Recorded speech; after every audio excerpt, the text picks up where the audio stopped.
So I will want to add on that the roads around Montauk, on 27 here, where the campground is, they are very hilly and windy. The speed limit is 30 miles an hour. I do recommend that. There are a lot of deer around the roadway as well. You'll definitely see a lot of deer. They jump out in front of you at night too, so you always got to be prepared.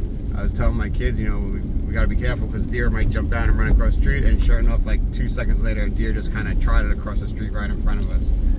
The other group that we were with, they were driving down here, and a car actually did hit a deer, but luckily they're going slow enough and stopped, and the deer just got back up and ran off into the woods, so it was unharmed. The car was a little damaged, but for the most part, it wasn't my friend's car, the car in front of them. But so there are deer. You gotta drive the speed limit. They see the roads are very windy and hilly, so you can't actually see what's on the other side of the hill. At night it's fine too, same thing though.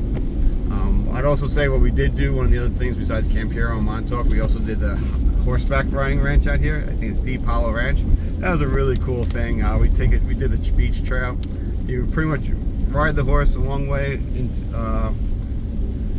along the trail to the beach, and then from the beach you then go ahead and through the trail onto the beach, and then from the beach you go to the trail. I think I still messed that up again because I'm concentrating on the workers here.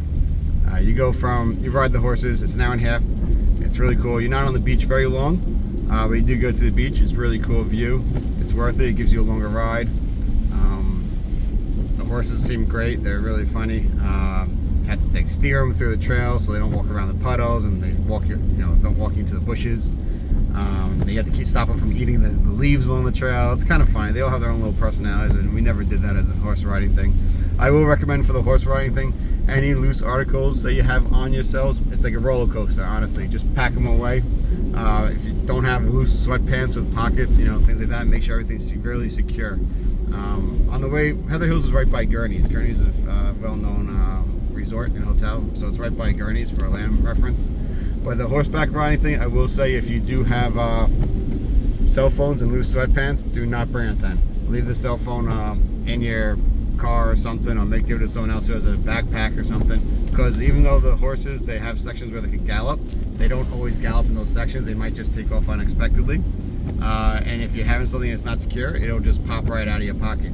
I know firsthand because that's what happened to my daughter. She had her cell phone in her iPhone 13 in her pocket, and all of a sudden the horse started galloping off, and bloop bloop, and then there goes our cell phone off into the deep woods, and you can't get it. It's gone. We tried looking for it, we couldn't find it. They don't want you getting off the horses, so when we passed it, we tried looking for it. Everyone did, we couldn't see it. And there's no reception out there either, so you find my iPhone and things like that, they don't work.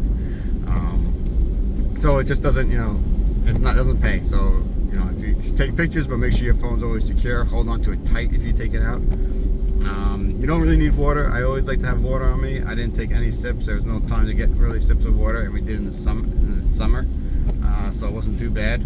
You're mostly in the shade.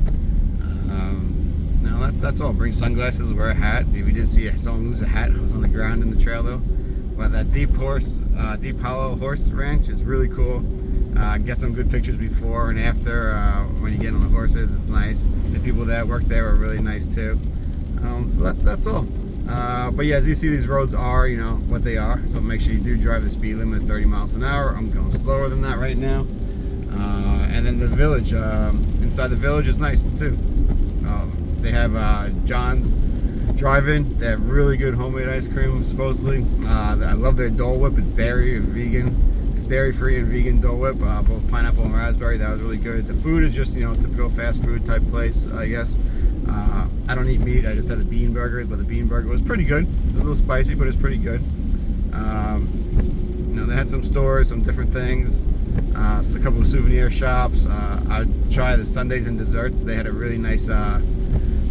It's a store with a big rainbow painted on the outside of it. It's really cool, and they had really cool donuts. Really fun, nice donuts there. Along this road here, they do have a lot of people that walk and run. This lady's I don't want to splash her with a puddle. Walking in the rain, obviously. But yeah, we're going to breakfast now, so we're going out to breakfast now and trying new places there. Does look like there's a vegan smoothie place of some sort in town. I haven't tried it yet, but the town's a little small. It's got a little mini golf course. not too many restaurants I didn't see in actual town. But it's nice just to walk through. They have a candy shop, which is cool. They have an art store with some donuts and bagels and things like that. We didn't go in because it was always closed when we went there. Different little things. All right, talk to you guys later.